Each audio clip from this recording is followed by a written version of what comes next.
Good evening, Hawks fans, and welcome back to the Atlanta Sports District. I'm your host, Russell Spence, coming to you directly after a 109 to 108 victory against the New York Knicks.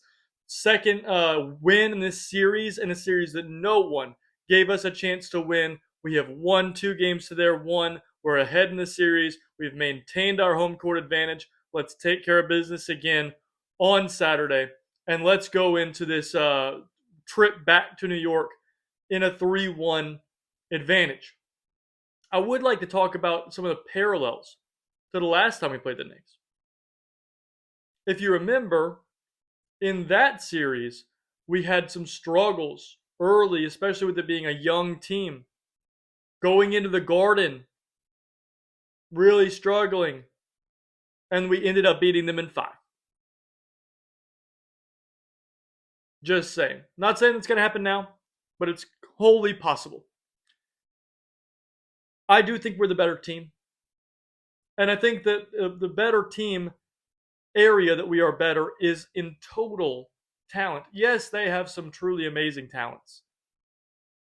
But at the end of the day, they are really, really thin. And we have amazing depth throughout our entire roster to where good NBA rotation players are not playing. Jock Landale's a good NBA rotation player, is not healthy right now. Isn't getting in the game because of that. Zach is a good rotation player, is not getting in the game. Kispert playing very little. Mo playing not a ton, giving really good contributions during his minutes, but not playing a ton. We're very deep. And that's something that they are not able to tend with. Moving forward, I want to talk about the key statistics we've been talking about throughout this series, starting with our defensive rebounding percentage. There were 45 total possible defensive rebounds. And we got 32 out of those 45, which is a total of 71%. If you go back and listen to any of the discussions I've been talking about, 71% is that baseline that you have to get over to be net neutral in the rebounding game. And you get one less of those offensive rebounds, one less of those defensive rebounds, and you have a 68%, then you lose this game.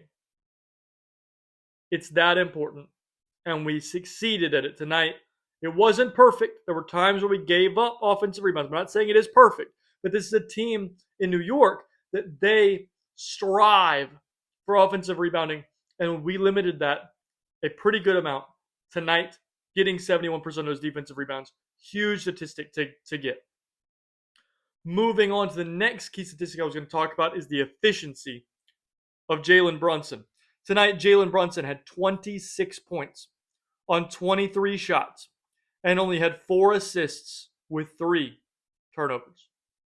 When that happens, you look, and Jalen Brunson was only +1. If Jalen Brunson is +1, the New York Knicks are going to lose because their bench depth is so bad that any minute he's not on the floor, they die. And that's what happened. Now, Cat was able to save some of it, but there were times where when Brunson came off, we just went on like 11-0 run, 10-0 run, boom. And yeah, they came storming back in the second half and played very well in the second half, but they dug themselves a hole they couldn't get out of. I've seen the Hawks do that a lot. They did that tonight with their inefficiency. Moving on to the common key statistics we talk about. Field goal percentage, they bludgeoned us in the paint. They really beat us at rim percentage and rim frequency. But we ended up shooting a much better percentage from 3. We shot 39% from 3 to their 29. And that's with a couple of just like pull it out, wazoo threes at the end of the game. And we finished with a 45% field goal percentage from the field to their 43. Again, but they were much better in the painted area than us. They only had 20 free throw attempts, but they were 18 of 20 from the free throw line. That's 90%.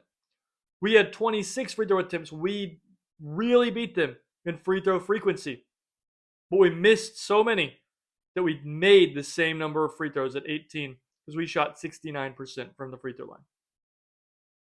We got to make more free throws. If we had made 90% of ours, this game isn't close. That's what kept them in this game. In terms of the rebounding battle, it was 46-45 in favor of the Knicks. That is a push. That is, one stat pad person, whoever calculates them, said this was a rebound and that wasn't, and that was the difference in the rebounding total. But overall, we rebounded very well tonight. And the national media will try to say that we didn't. Oh, look at the offensive rebounds at this time, and they got offensive rebounds, they got these threes late and all this stuff. The rebounding was just fine all night long. There were a couple of famous examples of unlucky long rebounds that fell into the arms of the New York Knicks players, but I thought the rebounding effort was very good. In terms of the creativity stats, we had an interesting game.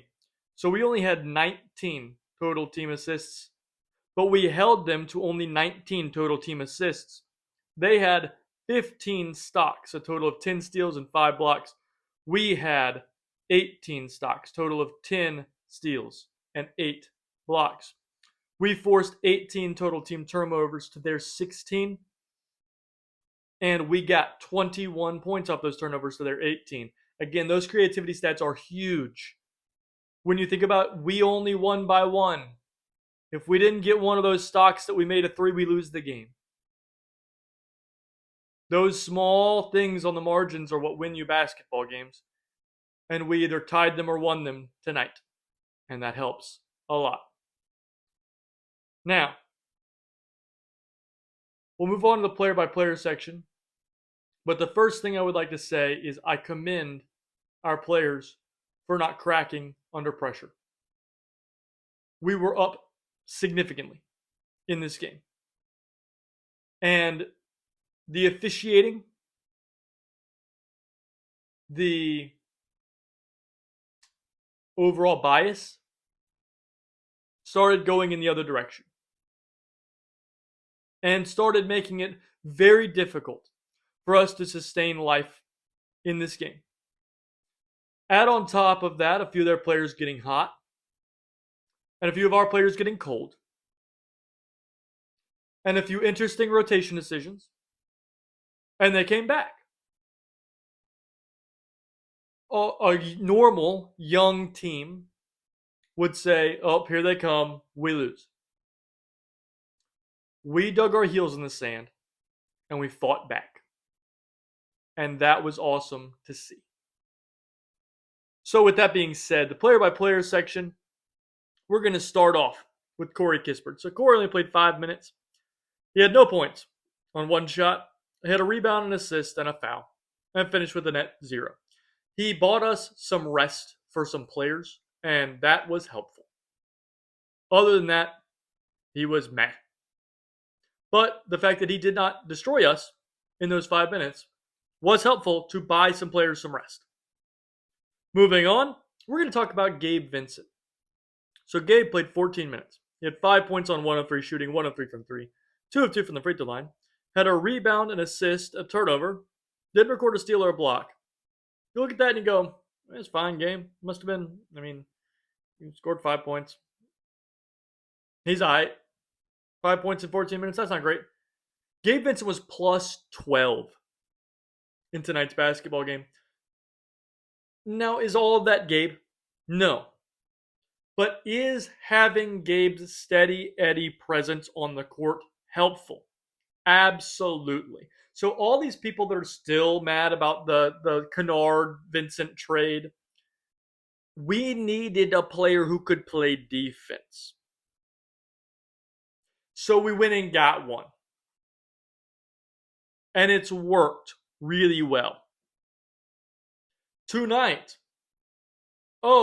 we've got Dyson and Naw in the game. Naw needs to come out. You put Gabe in, you still have 2 dudes on the floor who can guard Brunson. Do you see what that is doing to his efficiency? It is tanking it. It is wonderful to be able to throw mini bodies at Jalen Brunson.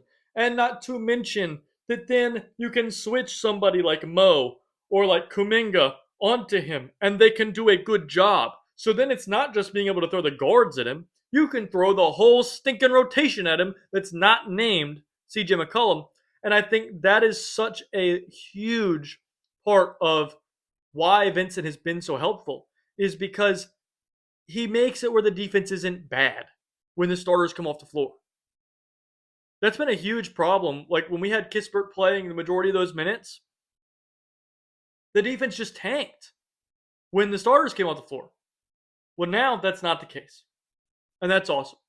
So thank you, Gabe, for playing some great defense, for not turning the ball over, for being steady Eddie, and helping us win the minutes you were on the floor. Moving on, we're going to talk about Muhammad Gay. So Mo played 11 minutes. He had 5 points on 2 of 4 shooting, 1 of 3 from 3. He had 1 rebound, 1 assist, no steals, no blocks. Finished plus 5. Mo was a revelation defensively tonight. He was able to slide his feet and defend Jalen Brunson, one of the best on-ball guards in basketball, to bottomless pit of despair levels. There was a time when Mo got in the fourth quarter, and I was laughing out loud because Jalen Brunson got Mo in a switch and then tried to like shift him off his spot, and Mo wasn't going anywhere. He was just sliding his feet with him. And then Jalen Brunson throws it to somebody else, and Mo starts to face guard their point guard. And Brunson can't shake him, and he just goes and stands in the corner. I laughed out loud. I was like, "That's what? You're 7 foot tall, dude. Can guard one of the best on-ball, shiftiest players in the world with that effectiveness." Yes, he can. That is so insanely valuable and needed to play more. I know that the offense can be a struggle, even though he played pretty well offensively tonight, moved the ball very well, hit a 3, got a bunch of offensive boards and tip outs and things that were really helpful. You got to play him more. He's just too helpful defensively. We win his minutes every game. That's not a coincidence. He was awesome. He was truly upper level, insano, Draymond Green level defense awesome tonight. Moving on, we're going to talk about Jonathan Kuminga. I wonder how Golden State feels right now. I really do. Jonathan had 28 points, or 28 minutes. He had 21 points on 9 of 14 shooting. That's some pretty good efficiency. 2 of 4 from 3. He had 4 rebounds, no assists, and a turnover, but did have a steal and a block and finished plus 3. They could not stop him. There was a play in transition that also made me laugh out loud, where Kuminga was the only offensive player down the floor. And they had 3 actually pretty good defenders back. They had Deuce McBride back, they had Bridges back, and they had Josh Hart back. And you would go, well, okay, he should probably slow down. Nope. Jonathan Kuminga went straight to the rim and was like, all 3 of y'all are too small. Get put under the rim and I'm going to lay it in. And he did. And it went in. So that's the kind of thing that I say, like, just go to the rim. They do not have the bodies to stop you. Again, it's the Evander Holyfield versus Manny Pacquiao argument. Just walk at them and punch them in the face. They can't stop it. That's what Kuminga did, and it was beautiful to watch. And again, imagine if you are the ownership group, the front office, Steve Kerr, and you're watching this like hugely ascending team, and the only thing they did was add the guy you were giving DNPs to. Eek. I mean, you're getting killed in the media for that one. I'm not going to lie. Moving to the starters, we're going to start with Onyeka Okongwu. So Onyeka had a okay game. He played 37 minutes. He had 9 points on 4 of 7 shooting, 1 of 4 from 3. He had 7 rebounds, 1 assist, 1 turnover, a steal, and 2 blocks. Finished -4. Overall, I think that the defense is better, has been better in the past 2 games, which has been helpful. He did create more havoc tonight. The havoc creation, turnover, stock creation stats were very favorable to him. Something about the defense just feels less organized when he's on the floor. And so I don't know what it is, but people seem to be in position more when Mo is on the floor, doing what they're supposed to do, communicating more when Mo is on the floor. I don't know if that's a Onyeka thing. I don't know if that's a Mo thing. I don't know if that's a locked in thing. Maybe players just need to be more locked in. But the defense does take a downturn team wide when Mo's not in the game. So he made up for a lot of it offensively. He was very, very good offensively tonight. But not scoring as much, but in terms of like the moving the ball, setting the screens, playing as a trailer, playing as a hub, making good passes, making good reads. Onyeka was very good. He did score at an efficient clip tonight, and the defense was fine. But I do think I would have gone significantly more with Mo. I think Mo only played 11. I would have at least played him 18. I think that he was playing that well defensively, and the disparity defensively was that large. So, moving on, we're going to talk about the other player I thought had kind of a lackluster game. Nickeil Alexander-Walker played 38 minutes. He had 14 points on 4 of 12 shooting, 3 of 7 from 3. He finally got the lid to come off the basket in the second half a little bit, which was helpful. But he only had 3 rebounds. He had no assists and 2 turnovers. He did have a steal and a block, which was helpful. His defense was good. Again, he had a couple of lapses, but overall was pretty good. But he finished a game worst, -11. It was pretty rough. Offensively from Naw, ball movement was bad. Decision making was bad. He just didn't play well. Hopefully, the second half Naw, the one that was making shots, making a little bit better decisions, playing more under control. Hopefully, that's one we get for the rest of the series. If we can get Naw to play and like Naw has played for the entire season, the Knicks are in trouble. But if he continues to play at the level he has, it'll be a very even series. Moving on, we're going to talk about CJ McCollum. So CJ had a very good game. He played 35 minutes. He had 23 points on 8 of 19 shooting, 2 of 4 from 3. He had 5 rebounds, 1 assist, but had 4 turnovers. Made up for some of that with 2 steals and 2 blocks. Playing much better defense than you would have expected when he came over here, but finished -6. I will say he shared a lot of his time with Onyeka and with Naw, and that 3-man lineup did not go well tonight. That you could say maybe that's because of the defensive communication issues. Maybe you could say that's because of the lack of efficiency from Naw. Whatever the case may be, that lineup did not play super well. But when it came down to it, when we needed a bucket, CJ came through time and time again tonight. He got switched on to Jalen Brunson, and he made him look like a fool over and over. That's all we really need from CJ. Give defensive effort like you have been. Play 94 feet. Create some havoc throughout the game. Get a block here, a steal there. And then when we need a bucket, get switched on to Jalen Brunson and score it over his head because he is a little troll whom lives under the bridge. So next we're going to talk about Dyson Daniels.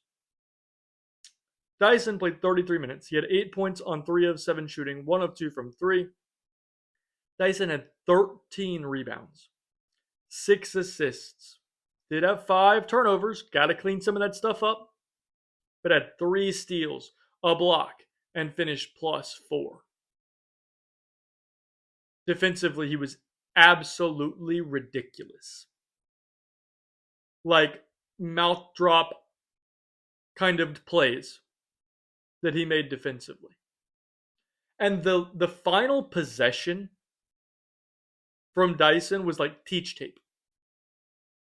Go watch how he blows up every action they want to do. And then when it comes down to it, watch the hustle from Jonathan Kuminga to go get that basketball.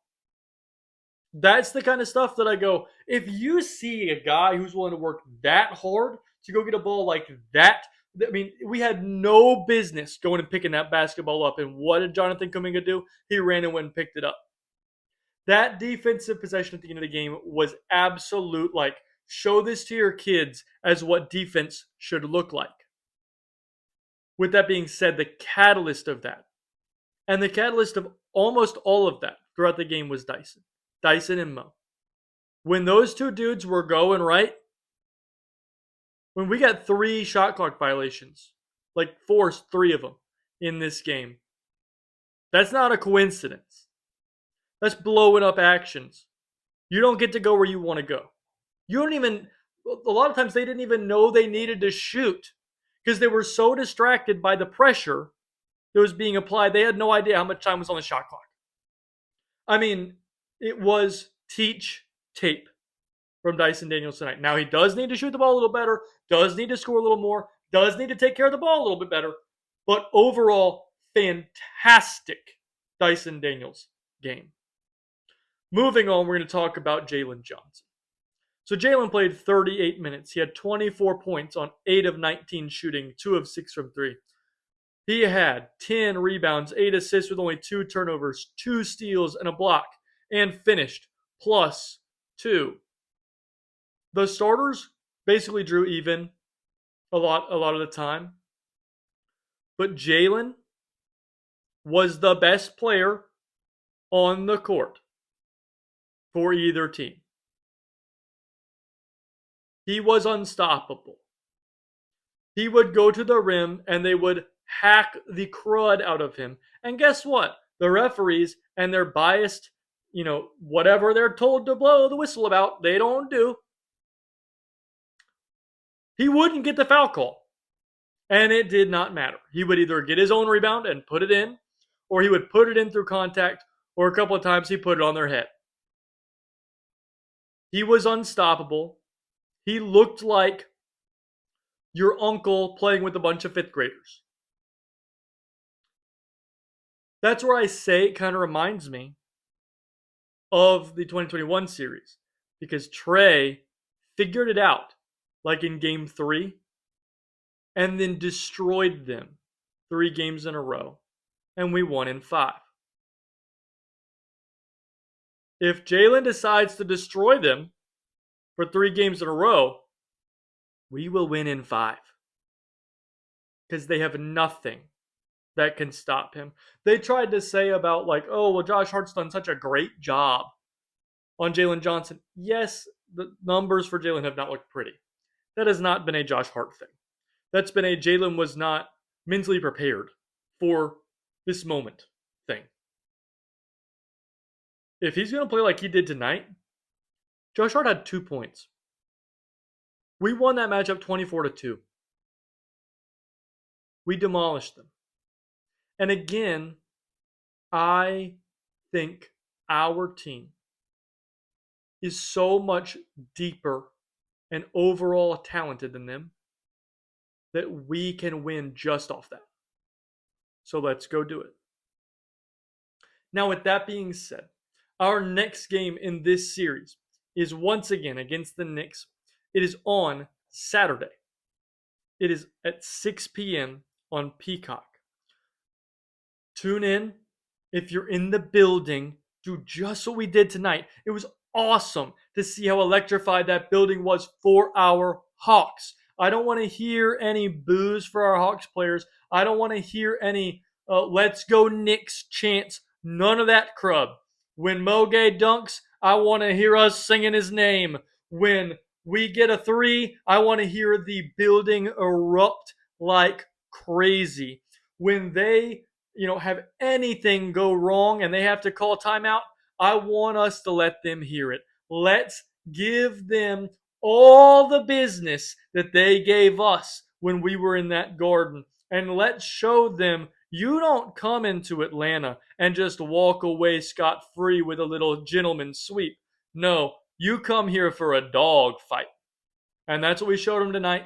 Let's show them it again on Saturday. And when we come back to Atlanta again, let's show them again. With that being said, I loved what I saw tonight. I hope you did as well. Please like, comment, and subscribe here on the podcast. Let me know all of your thoughts, comments, and concerns about this game, the previous games in the series, and the games in the series to come. Hit me up on all the socials. It's at Atlanta Sports District. With any thoughts, comments, and concerns you have, you can hit me up there as well. I hope you enjoyed this game as much as I did. I hope we can enjoy it the exact same way on Saturday. And above everything else, I hope you have a great day.